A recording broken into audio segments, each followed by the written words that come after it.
उत्तर प्रदेश के एक छोटे से गांव की यह कहानी है। इस गांव में लड़की का जन्म किसी अभिशाप से कम नहीं माना जाता। यह गांव ज्यादा बड़ा नहीं है। ज्यादातर लोग चौधरी अजमेर सिंह के भट्टे पर मजदूरी करके अपना पेट पालते हैं। उसी भट्टे पर धनवा नाम का एक आदमी भी काम करता है। उम्र लगभग 45 साल, अविवाहित और अकेला। शादी की उम्मीद उसने बहुत पहले ही छोड़ दी थी। उसे यकीन था कि वह उम्र भर कुंवारा ही रहेगा। लेकिन एक दिन गाँव का पुजारी उसके लिए एक लड़की खोज लाता है। उस लड़की का नाम है भवरी।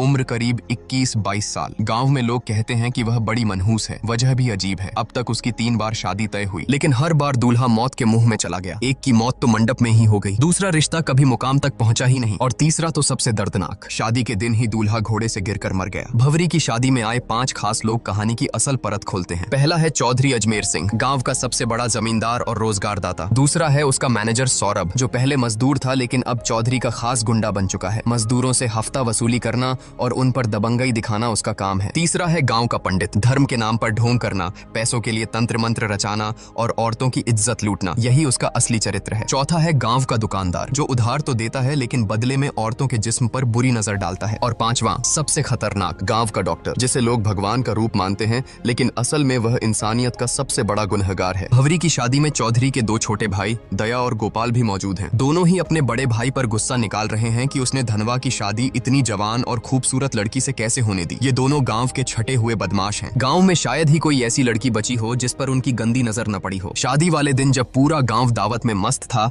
उसी रात चौधरी के दोनों भाई ने वह किया जिसकी किसी ने कल्पना भी नहीं की थी। वह गांव की एक मानसिक रूप से विक्षिप्त लड़की बसंती को बहला फुसलाकर जंगल में ले गए और दरिंदगी की सारी हदें पार कर दी। उसके बाद इस डर से कि कहीं वह किसी को सच न बता दे, उसे बेरहमी से मार डाला और लाश नदी में फेंक दी। उन्हें लगा कि यह मामला भी वैसे ही दब जाएगा जैसे पहले दबते आए हैं, लेकिन इस बार बात केवल कुकर्म तक सीमित नहीं थी, ये हत्या भी थी। गांव के लोग सन्न थे और पुलिस इंस्पेक्टर की चौधरी से पुरानी दुश्मनी भी सब जानते थे। अगले ही दिन जब चौधरी अपने भाइयों को पश्चाताप कराने मंदिर ले गया, तभी इंस्पेक्टर ने वहां धावा बोल दिया। पूरे गांव के सामने उसने चौधरी के भाइयों को पकड़ लिया और जब चौधरी बीच बचाव करने आया तो इंस्पेक्टर ने गुस्से में उसके गाल पर ऐसा थप्पड़ जड़ा कि पूरा मंदिर गूंज उठा। इंस्पेक्टर ने गरजते हुए कहा, औकात है तो करा लेना अपने भाइयों की जमानत, लेकिन इस बार कानून की पकड़ से कोई नहीं बचेगा। भले ही उसके पास सीधे सबूत न थे, मगर उसे यकीन था कि डीएनए टेस्ट सच को उजागर कर देगा। थाने पहुंचने पर दोनों भाइयों की ऐसी खातिरदारी की गई कि आखिरकार उन्होंने सब कुछ कबूल कर लिया। चौधरी ने शहर के वकील से सलाह ली, लेकिन वकील ने साफ कह दिया कि मामला बहुत पेचीदा है, जमानत मुश्किल ही नहीं नामुमकिन है।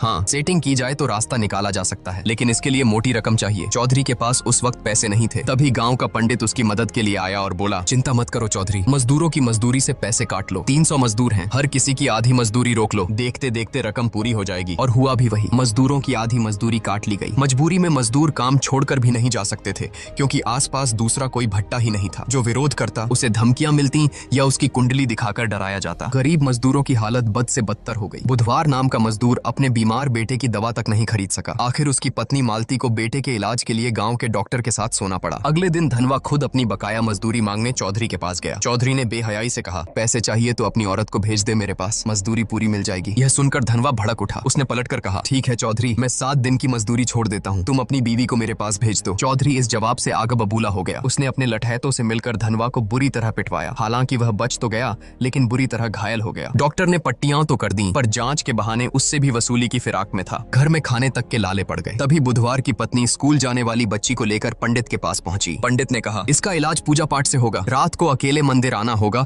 और वह भी सिर्फ एक वस्त्र में। जब उसने यह बात अपने पति को बताई तो उसने गुस्से में कहा, अगर पूजा से बीमारी ठीक होती तो दुनिया में डॉक्टरों की जरूरत ही न पड़ती। पंडित के मन में क्या गंदगी पल रही है, मैं सब समझता हूँ, इस ढकोसले में मत पड़ना, बच्चा अपने आप ठीक हो जाएगा। उस रात पुजारी देर तक मंदिर में इंतजार करता रहा। गाँव के लाला ने यह देखकर पंडित का मजाक उड़ाया। पंडित तिलमिला उठा। यह सुनकर डॉक्टर ने ठंडी सांस भरते हुए कहा, चिंता मत करो, अब देखना मैं क्या करता हूँ। अगले दिन डॉक्टर ने चौधरी की मदद से पंचायत बुलाई। पूरे गांव के सामने उसने हाथ में एक मेडिकल रिपोर्ट लहराई और बोला, गांव में महामारी फैलने वाली है और इस बीमारी का कारण है धनवा। लोग सन्न रह गए। बीमारी का नाम किसी ने सुना नहीं था, लेकिन रिपोर्ट देखकर सभी डर गए। गांव अनपढ़ और अंधविश्वासी था, इसलिए डॉक्टर और चौधरी का झूठ आसानी से सच मान लिया गया। भीड़ में खुसुर पुसुर होने लगी। नतीजा यही निकला कि धनवा को गांव से बाहर निकाल दिया गया। बेचारा धनवा गांव के बाहर एक टूटी फूटी झोपड़ी बनाकर रहने लगा। उसने भवरी को भी खुद से दूर कर दिया ताकि उसे भी ये बीमारी न लग जाए। भवरी अकेली पड़ गई। गांव में अब उसके लिए जीना और भी मुश्किल हो गया। काम की तलाश में उसने चौधरी के भट्टे का रुख किया, लेकिन वहां उसकी जिंदगी नरक से भी बदतर थी। मजदूरों और लठैतों की नजरें उसके जिस्म पर गिद्ध की तरह टिकी रहती। इसी दौरान मुंबई से एक जवान लड़का गाँव आया। वह मजदूरों की हालत पर डॉक्यूमेंट्री बना रहा था। उसकी देखभाल का जिम्मा भवरी को दिया गया। खाना पकाना, सफाई करना। शूटिंग पूरी होने के दिन मूसलाधार बारिश हो रही थी। लड़के को छोड़ने जाते वक्त रास्ते में दोनों भीग गए और अंधेरे में एक दूसरे से लिपट गए। भवरी को लगा कि यह पल किसी ने नहीं देखा,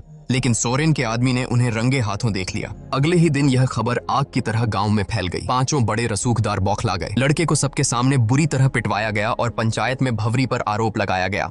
तमाशा देखने वालों में धनवा भी शामिल था। वह भवरी पर टूट पड़ा और बोला, तूने मुझे धोखा दिया है, अब हमारा कोई रिश्ता नहीं। अब भवरी पूरी तरह अकेली हो गई, न पति का सहारा न गांव का। दिन रात अपमान झेलने के बाद उसने वही रास्ता चुना जो गांव उसके सामने धकेल रहा था। उसने चौधरी और उसके चमचों को संदेश भेजा, अब मैं वही करूंगी जो तुम चाहते हो, लेकिन मेरी कीमत बाकी औरतों से 7 गुना होगी। पहले तो सबने इसे अनसुना किया, मगर रात गहराते ही पांचों रसूखदार बारी बारी से उसके घर पहुंच गए। बोली लगनी शुरू हुई। आखिरकार सबसे मोटी रकम लेकर एक ने भवरी का यह धंधा शुरू किया और यहीं से गांव की हवस की भूखी भीड़ टूट पड़ी। भवरी अब गांव की लानत नहीं, गांव की सबसे महंगी औरत बन चुकी थी। डॉक्टर से लेकर पुजारी तक, चौधरी से लेकर मजदूरों तक, हर कोई उसके जिस्म का सौदा करने लगा। जो औरत अपने अधिकार के लिए लड़ सकती थी, वही अब पूरे गांव की हवस का खिलौना बन गई। अब गांव में यह सब आम सी बात हो गई थी। भवरी की इज्जत बिक चुकी थी और कोई रोकने टोकने वाला नहीं था। उधर चौधरी अपने भाइयों की जमानत के लिए वकील के पीछे भाग दौड़ कर रहा था, लेकिन किस्मत को कुछ और ही मंजूर था। पैसे देने के बावजूद तभी जज का तबादला हो गया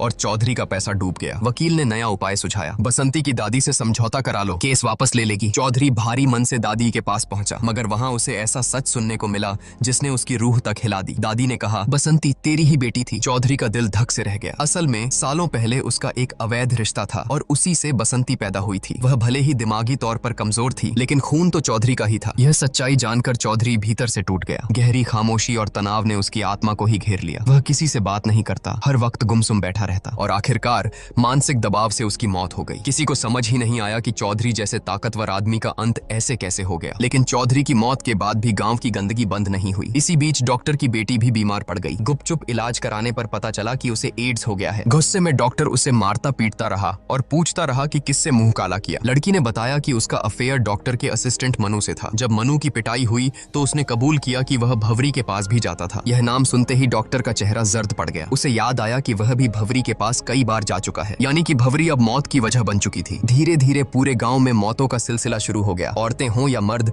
सबकी हालत बिगड़ने लगी। जब मीडिया तक यह खबर पहुंची कि गांव में महामारी फैल रही है, तब 100 से ज्यादा शवों की जांच की गई। रिपोर्ट सामने आई तो एड्स का पता चला। गांव में हाहाकार मच गया। अब लोग किसे दोष दें? सबकी उंगलियां धनवा की तरफ उठी, क्योंकि वही था जिसे सालों पहले एड्स की बीमारी हुई थी। गुस्साए गांव वाले उसे पीट पीट कर थाने ले गए, लेकिन जब उसका खून टेस्ट हुआ तो सच्चाई सबके सामने आई। धनवा को कभी बीमारी थी ही नहीं। असल में डॉक्टर ने पंचायत में झूठी रिपोर्ट दिखाई थी। असली बीमारी भवरी तक पहुंची थी उस मुंबई वाले लड़के से जो डॉक्यूमेंट्री शूट करने आया था। वहीं से यह जहर पूरे गांव में फैल गया। अब गांव वालों का गुस्सा फट पड़ा। सच्चाई जानकर उन्होंने डॉक्टर, लाला, पंडित और सोरेन को घेर लिया। पुलिस ने भी आंखें मूंद लीं और उस दिन पूरा गांव भेड़ियों की तरह उन पर टूट पड़ा। उन्हें इतना मारा गया कि वहीं तड़प तड़प कर उनकी मौत हो गई। उधर धनवा को जब यह पता चला कि भवरी भी उसी बीमारी की चपेट में है, तो वह उसे आखिरी बार देखने गया, लेकिन तब तक भवरी की मौत हो चुकी थी। धनवा ने भारी दिल से उसकी चिता सजाई और पूरे सम्मान के साथ अंतिम विदाई दी। यह पूरी कहानी यही बताती है कि अपने कर्मों से कोई नहीं बच सकता। जो जैसा बोता है वैसा ही काटता है। कुछ समय के लिए बुराई जीतती हुई जरूर दिखती है, लेकिन अंत में उसका अंजाम हमेशा बुरा ही होता है। और इसी कड़वे सच के साथ यह कहानी खत्म होती है।